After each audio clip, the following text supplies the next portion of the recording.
Next on Currents News, searching for Gabriella, the 13-year-old altar server from Our Lady Queen of Martyrs in Forest Hills, went missing over the weekend.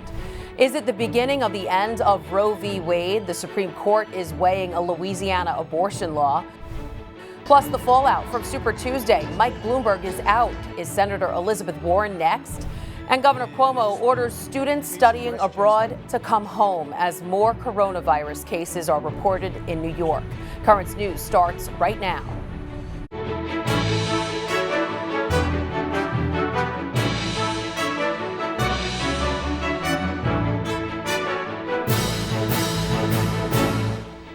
Good evening, I'm Christine Persichetti. Prayers and fears are growing tonight after the disappearance of a young altar server over the weekend.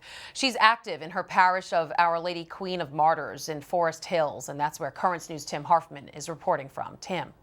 Christine, 13-year-old Gabriella Maldonado was in this church Friday evening. Hours later, she went missing from her Queens home. Now her family and this parish community are praying for a safe return.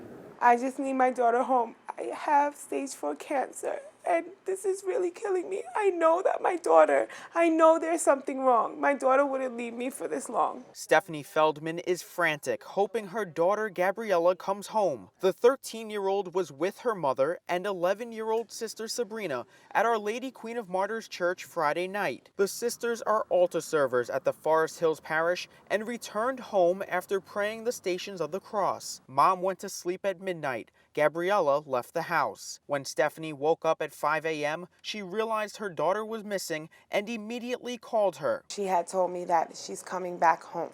And then she sent me a text, I'm coming.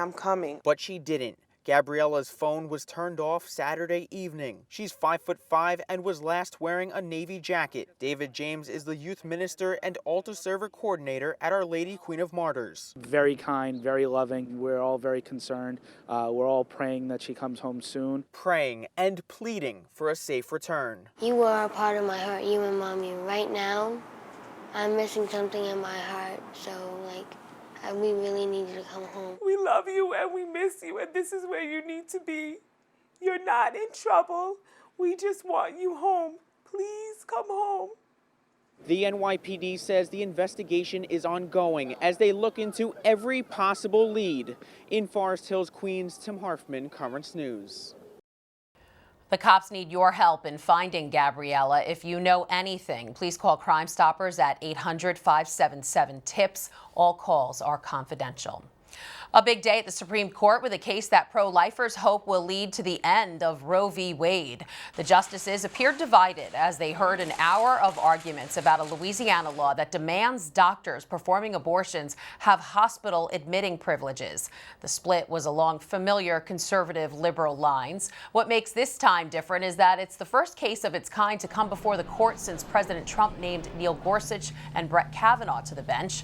The U.S. bishops are strongly supporting the Louisiana law, saying the Catholic Church encourages all people of faith to pray about the outcome of this very important case. We also ask all to pray for the women who are compelled to seek abortion, that they may find alternatives that value their health and well-being and the lives of their precious children. The bishops filed legal papers urging the court to uphold the law. A decision is expected later this year.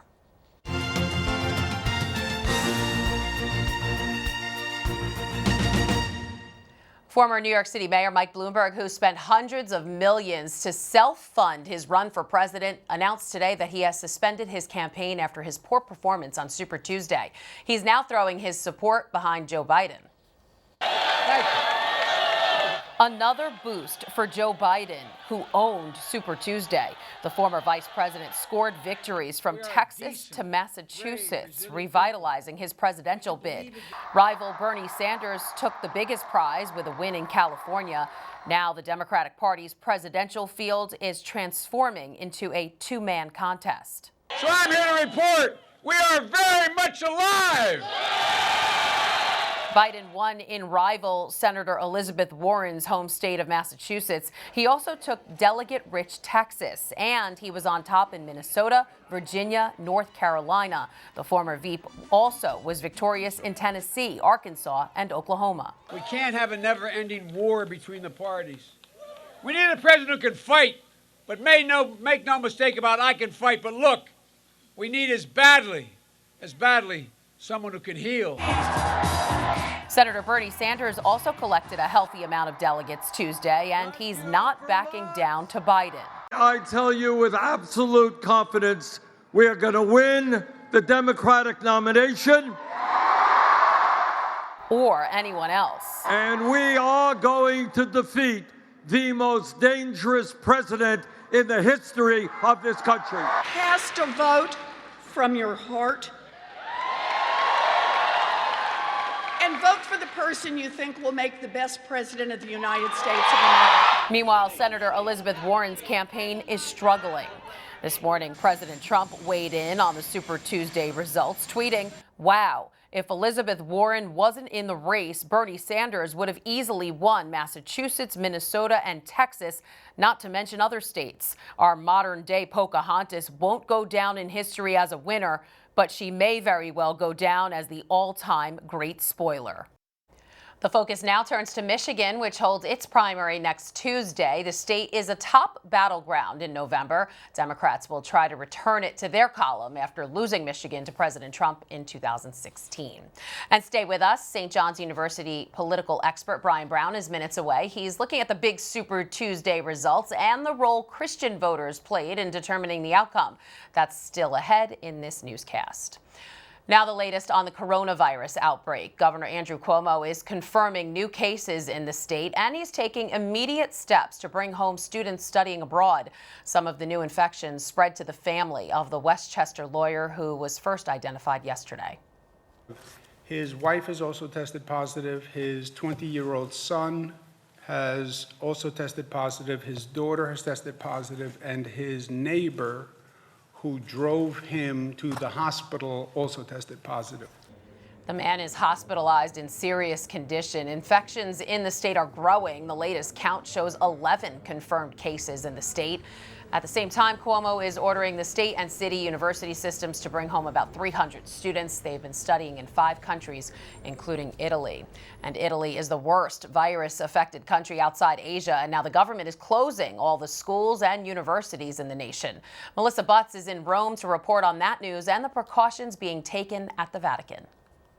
Italy is planning to close all of its schools as a preventative measure against the coronavirus. This leaves nearly 9 million students and 800,000 teachers out of work.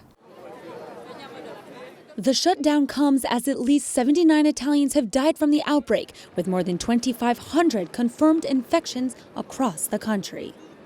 The nationwide closure of the schools until at least March 15th is on the heels of a weeks-long lockdown in 3 northern Italian cities, where the disease is most rampant. Preschools to universities are included in the closures across Italy. Many pontifical universities, including the Gregorian in Rome, say they will follow the national recommendations, and many U.S. study abroad programs in Italy are sending students back. I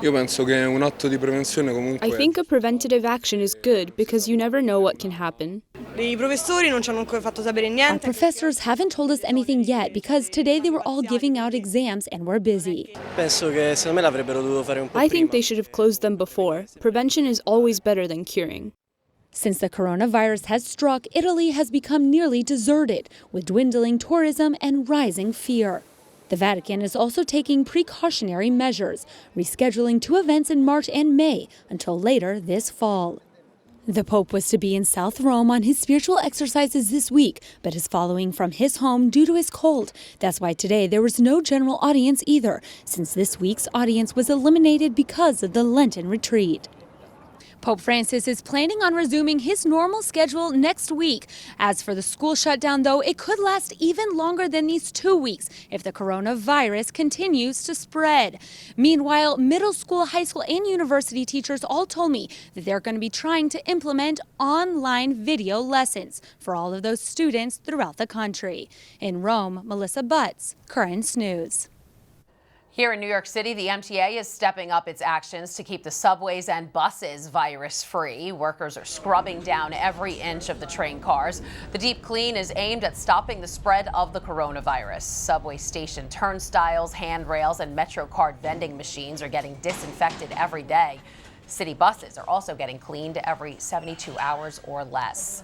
President Trump is pitching in, sending a $100,000 check to the Department of Health and Human Services.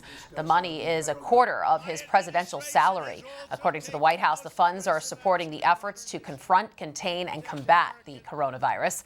There are nearly 150 known cases nationwide, and 11 people have died. The president is going to tornado-ravaged Tennessee on Friday, where right now there's a state of emergency. At least 24 people are dead, and there are ongoing searches for those still missing after a killer storm system ripped through the state before dawn yesterday. Camila Bernal is in Putnam County, Tennessee, with the latest. Tennessee remains under a state of emergency. I thought for sure that it was just going to take the whole house up. This after the deadliest day of tornadoes in 7 years. I've never been more terrified in my life. As the storms have passed, the recovery efforts are now getting underway. Now we're in the transition from yesterday's emergency to recovery. The next phase will be rebuilding. Officials are working to get an accurate picture of the lives lost and the damage done. In terms of infrastructure, this has been the most devastating storm of my career. The storms have left tens of thousands of residents in the dark, and emergency utility crews are now working around the clock to restore the power. Our field resources will be working 14-hour days, 14 hours on, 14 hours off, 24/7, until we get power restored to all that can accept power. It's unclear how many tornadoes swept across the region, but an initial survey of the damage indicates at least one tornado in the East Nashville area was an EF3. Yet despite the tragedy, an outpouring of support, raising spirits. Oh, what a city. I mean, I've never been so inspired in the areas of greatest devastation. People's attitude was the strongest. Camila Bernal, Currents News. A historic Catholic church in Nashville has been seriously damaged by the storm. The Church of the Assumption was about 100 yards from the tornado's main path when it ripped through the city. The sacristy was destroyed and many of the stained glass windows smashed. The church's steeple is in danger of toppling over, and the building suffered damage from rocks turned into missiles by the tornado's high winds. Assumption's pastor, Father Bede Price, was able to save the Blessed Sacrament from the tabernacle. There's a lot more news headed your way. New video is released by the Turkish government showing a confrontation between the Greek Coast Guard and a dinghy loaded with refugees. Also, breaking down Super Tuesday from the Catholic point of view, we'll speak with a politics pro from St. John's. And Jeopardy host Alex Trebek with an emotional update on his health on the one-year anniversary of his diagnosis.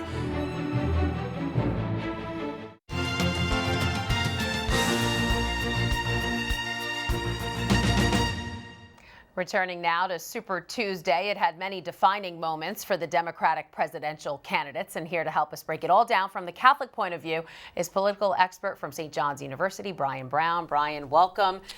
And it has been an amazing reversal for Joe Biden, wouldn't you say? What is it about the past few primaries that has given him such big wins? Well, he really got a boost from South Carolina, and that was supposed to be his firewall. He said he was going to do well there, and he did, but it really catapulted him to a very good Super Tuesday where he essentially overperformed, and like Lazarus coming back from the dead, Biden is back. Yeah, really won big. And the last time we spoke on the election, you said Catholics might not like Bernie Sanders when they do some digging into his policies. What did you mean by that? Well, Biden, I mean, Bernie, like Biden, has a 30-year record, and it's going to be examined thoroughly on issues that are important to many Catholic voters, issues of life. Bernie does not have a good voting history in terms of where the Catholic Church is on that issue. Issues like immigration, he might fare a little bit better, but again, the big question with Bernie is how are you going to pay for all the things that you're promising, and he has yet to demonstrate that to the voters.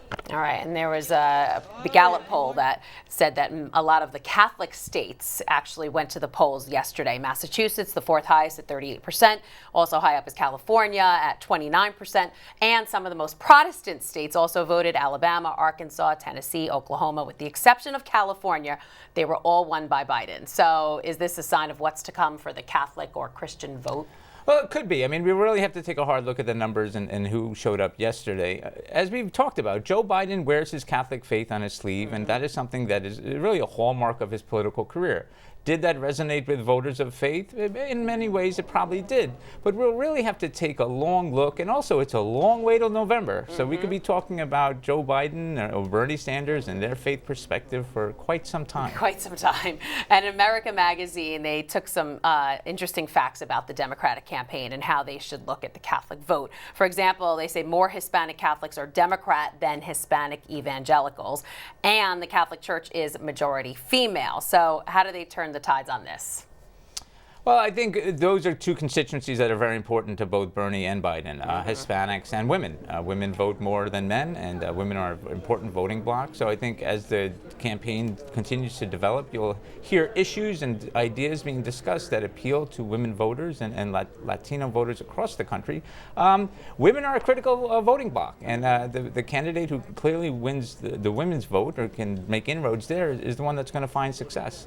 And also finding the right running mate, and that's something we haven't quite examined just yet, but whoever the Democratic nominee is going to be, I think having a female on the ticket is going to be critical if they're going to be successful come November. All right, it'll be interesting to see. And so I always have to ask you this, what's next for this election? Well, we have another debate coming up. It's probably going to be a two-person debate, or at least Bernie and Biden seem to be the front runners. Biden is going to really have to maintain this momentum. He's got to stay on script, which he's kind of known to kind of go off script a little bit, prevent the gaffes, continue to fundraise well, and see where it all plays out. All right, and do you think he could get a nomination? If he continues to perform like he did yesterday, and clearly the Democratic establishment is really rallying around him, I think getting the support of Amy Klobuchar, Pete Buttigieg, Beto O'Rourke, that really helped him the last 72 hours. So if he continues to get that momentum, it could be hard to stop. But don't count Bernie out. Yeah, what can he do to kind of... There's still a lot of elections to be had. He has a core group of supporters who clearly want to have their voices heard throughout this process. And come convention time, we could still be going at it and see what happens. Exciting stuff. Political expert from St. John's University, Brian Brown, thanks so much for joining us. Good to be here. Just days after a peace deal was brokered between the U.S. and the Taliban resumed violence in Afghanistan, and the U.S. retaliated. U.S. forces carried out an airstrike on Taliban fighters who were accused of attacking an Afghan National Defense and Security Forces checkpoint. The U.S. has had talks with the Taliban since the drone strike to re-emphasize that they need to control their fighters. A confrontation caught on camera between the Greek Coast Guard and a small dinghy loaded with Syrian refugees. The video released by the Turkish government appears to show someone using a pole to push the raft full of migrants away. There's also video of the big Coast Guard boat causing waves as it goes by the small boat. Later, you see what appears to be projectiles striking the water. The refugees were rescued by the Turkish Coast Guard. We're confronted with a very major humanitarian crisis, probably the biggest crisis we have in the world today. UN Regional Humanitarian Coordinator for the Syria crisis, Kevin Kennedy, says he considers the current situation in Idlib province, Syria, to be the biggest crisis in the world today. He called the numbers staggering, a little over 3 million people caught in Idlib. Kennedy says when there are airstrikes, they're out in the open with no bomb shelters to hide in. He says today, 9 people were killed. Jeopardy host and devoted Catholic Alex Trebek is giving an update tonight on his battle with cancer. He's successfully passed a milestone for stage 4 pancreatic cancer, surviving for a year. Only 18% of patients do that. He admits it's been hard and sometimes wondered if it was worth fighting on. But I brushed that aside quickly because that would have been a massive betrayal. A betrayal of my wife and soulmate Jean, who has given her all to help me survive. It would have been a betrayal of other cancer patients who have looked to me as an inspiration and a cheerleader of sorts of the value of living and hope.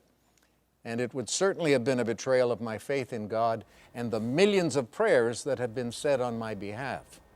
He added that with continued prayers, he expects to hit the 2-year survival mark. Still to come on Currents News, in vogue once again, religious jewelry is making a comeback. We'll find out why. And this Super Tuesday election has gone to the dogs, literally. The story when we return.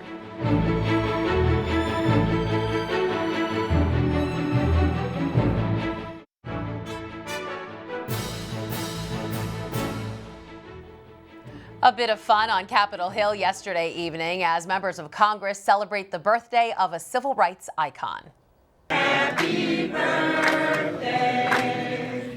The lawmakers surprised Representative John Lewis of Georgia with an 80th birthday party, even though his actual birthday was February 21st. They gave Lewis a portrait of himself as a present. A happy break for Lewis, who was diagnosed late last year with stage 4 pancreatic cancer.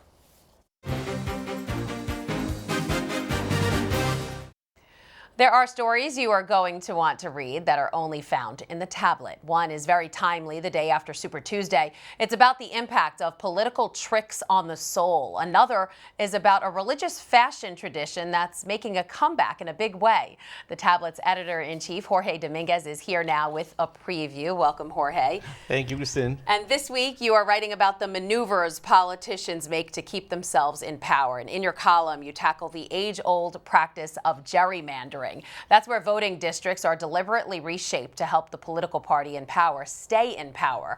The results are often unnatural monstrosities that cut through places without paying any attention to the people who live there.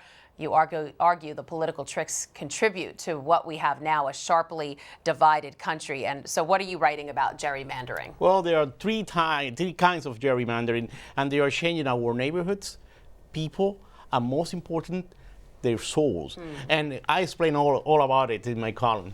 Okay, and there's a 2-page spread about jewelry artist Jessica Connolly's work that's bringing the tradition of religious jewelry back into vogue. There are necklaces, bracelets, and earrings. One miraculous metal pendant is hand enameled by religious sisters in Lourdes. There are also necklaces and earrings featuring Our Lady of Guadalupe.